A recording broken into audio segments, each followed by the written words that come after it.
1920년 1월 24일 파리의 자선병원에서는 어느 아름다운 남자가 자신의 마지막을 맞이하고 있었습니다. 그에 대한 소문과 평판은 정말로 다양했다는데요.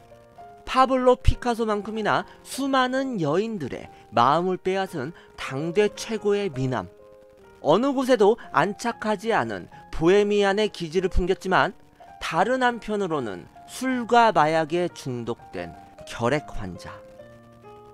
인간의 내면과 꿈을 이용하여 무언가 그리려고 했던 독특한 예술가였습니다.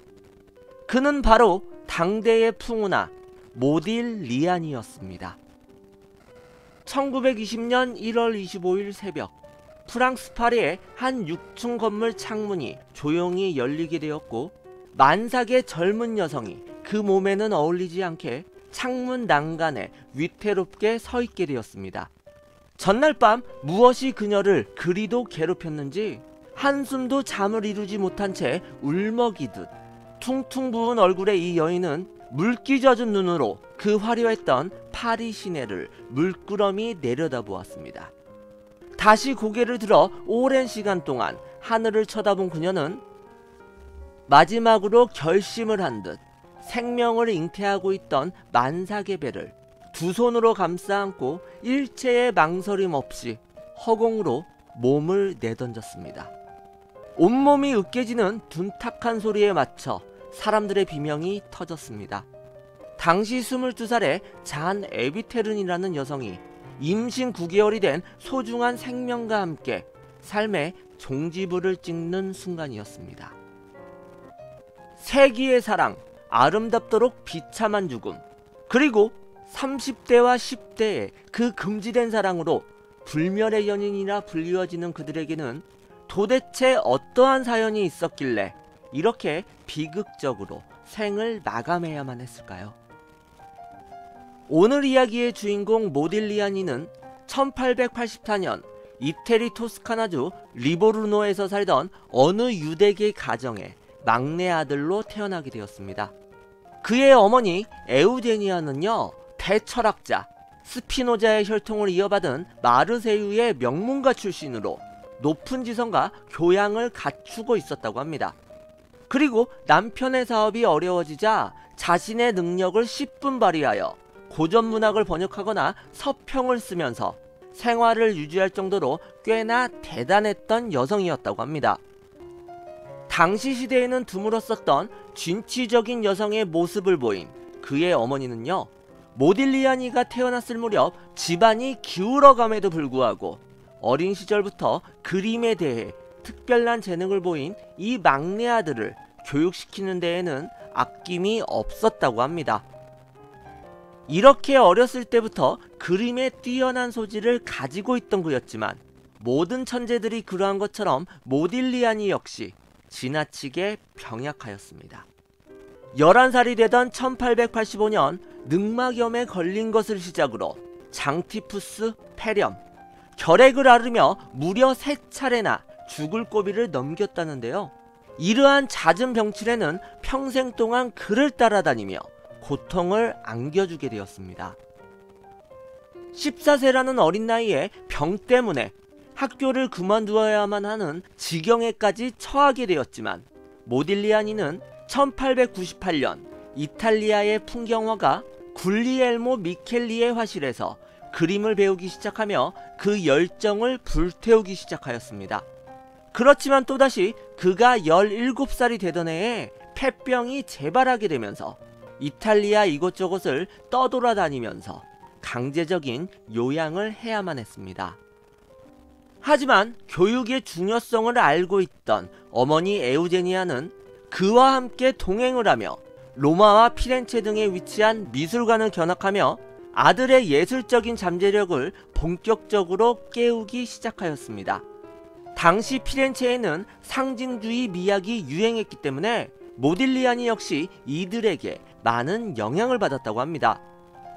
그리고 22살이 되던 1906년에 전 세계에서 몰려든 재능 있는 화가들의 집합지였던 예술의 도시 파리에 머물게 되면서 작품 활동을 시작하게 되었습니다. 당대를 풍미했던 여러 예술가들과 활발히 교류하며 그는 조금은 특이한 화가로서 이름을 알리기 시작하였습니다. 그 이유는 아방가르드의 흐름에 동참해 새로움과 파격을 추구하면서도 가장 전통적인 인물화만 고집하였기 때문이라고 합니다. 그런 특이함 때문이었을까요? 아니면 그의 작품들은 시대를 잘못 만났기 때문일까요? 파리에 입성한 1906년부터 1914년도까지 단 한 점도 자신의 작품을 팔지 못하였다고 합니다. 1912년 파리 가을미술전에 작품을 출품하였지만 주목받지 못하였고 초상화를 그려주며 한 점당 10프랑밖에 받지 못하는 거리의 화가가 되어 고달픈 생계를 유지할 수밖에 없었습니다.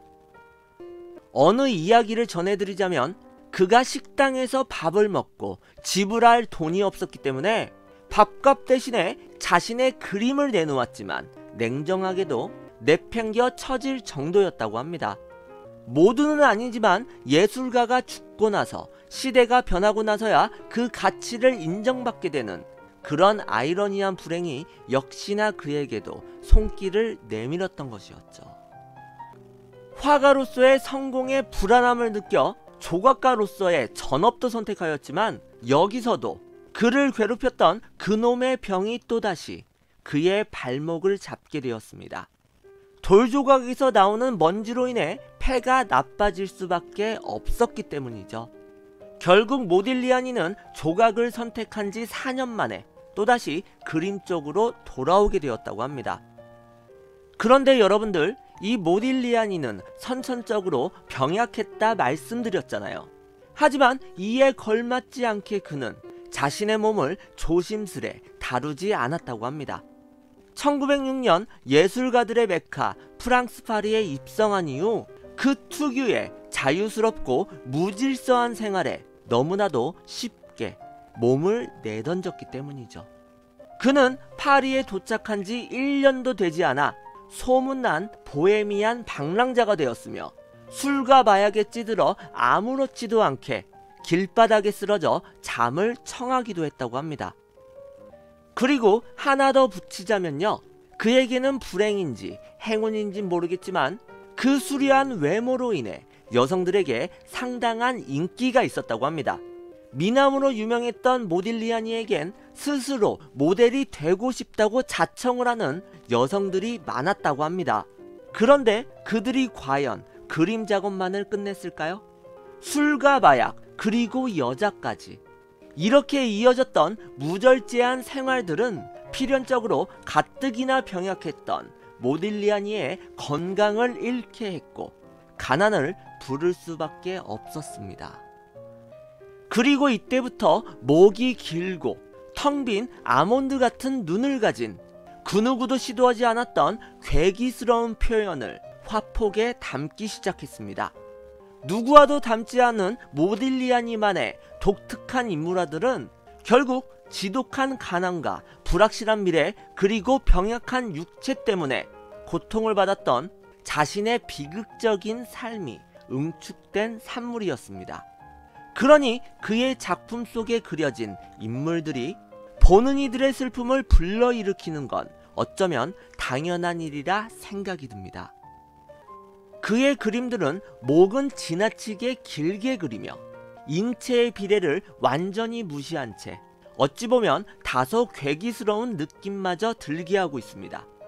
그리고 여러분들, 사람의 인상을 결정지을 때 가장 중요한 점이 무엇이라 생각하시나요?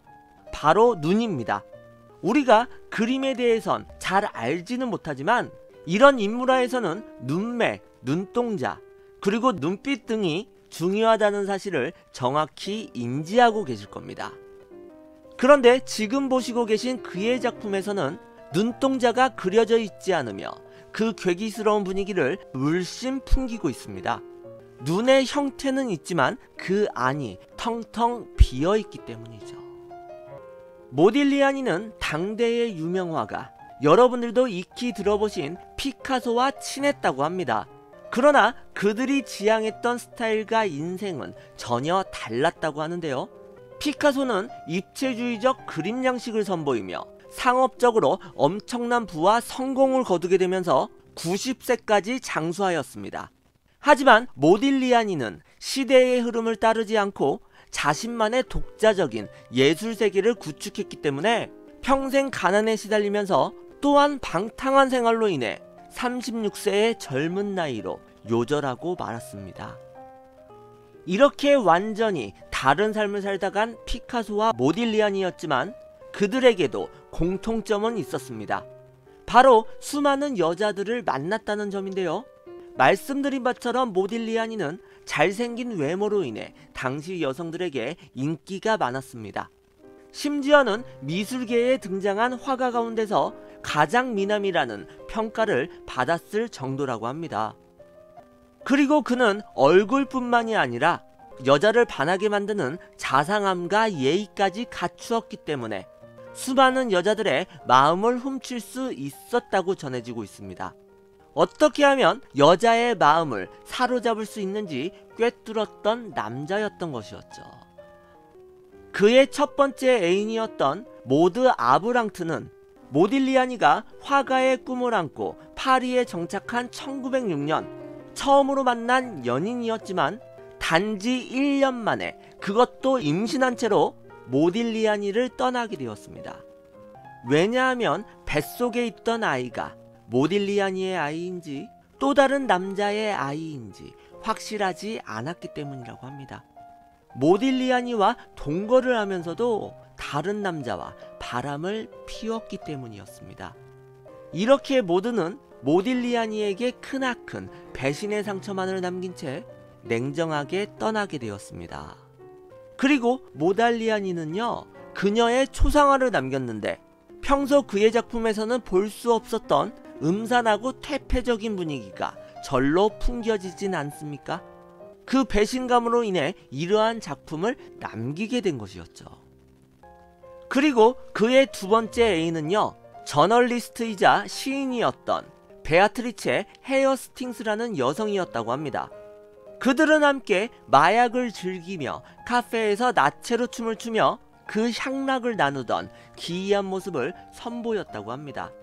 그런 모습들이 두 사람의 마지막을 뻔히 보여주고 있죠. 그들은 결국 서로 바람을 피운 끝에 헤어지게 되었습니다. 그 외에도 수많은 여자들이 그의 외모만을 보고 그의 곁을 스쳐갔지만 마침내 그의 인생에 있어서 가장 중요한 여자가 나타나게 되었습니다. 모딜리아니가 33살이 되던 1917년 러시아 조각가 차나 오를로프의 소개로 당시 미술학교에 다니며 모델 일을 하고 있던 잔 에비테르라는 19살의 소녀를 만나게 된 것이었죠. 마치 운명적으로 누가 먼저라고 할 것도 없이 깊은 사랑에 빠져든 두 사람은 3년의 세월을 함께하며 마치 불꽃과도 같이 열렬히 사랑하게 되었습니다. 잔 에비테르라는 우아하고 조용하며 섬세한 성격을 지니고 있었으며 평범한 집안에서 평범하게 자랐기에 이 모딜리아니와는 완전히 다른 삶을 살았던 소녀였다고 합니다. 그랬기 때문에 그녀의 부모님은 자신의 딸이 파리 전체에 소문이 자자한 그 방탕한 화가를 만나는 사실을 매우 못마땅하게 여겼다고 합니다. 그리고 둘의 사이를 인정하지 못하였기에 그들의 결혼을 허락하지 않았다고 합니다. 하지만 그 눈이 멀은 사랑 앞에 누구의 말이 들렸겠습니까? 결국 잔은 집에서 나와 모딜리아니와 동거를 하며 첫째 딸 잔느를 낳게 되었습니다. 그런데 그 지독한 사랑이 영원히 행복하기만 했을까요? 당장 오늘 하루의 끼니를 걱정해야 할 만큼 비참하고 가난한 생활이 지속되었으며 또한 그녀를 향한 모딜리아니의 사랑의 도가 지나치다 못해 넘쳐서 집착에서 폭력으로까지 번지게 되었다고 합니다. 아무것도 이루지 못하고 능력조차 없었던 이 모딜리아니의 자괴감이 더불어지면서 그 지독한 사랑의 부작용이 선보여지기 시작했던 것이었죠. 그럼에도 불구하고 이 잔 에비테르는요, 넓은 마음으로 자신보다 한참 연상인 그런 모딜리아니를 이해하고 항상 헌신적인 사랑으로 따뜻하게 감싸주었다고 합니다. 그녀를 위해 경제적으로 해줄 수 있는 게 하나도 없었던 모딜리아니는 오직 자신이 할 수 있는 한 가지, 그녀의 초상화를 미치도록 그릴 수밖에 없었습니다. 이 때문에 지금까지 전해져 오는 그녀의 초상화는 16점이나 된다고 합니다. 이러한 그의 모습을 보며 잔 에비테르는 너무나도 착하게 천국에서도 당신의 모델이 되드릴게요, 이러한 말을 건네며 그를 위로하였다고 합니다.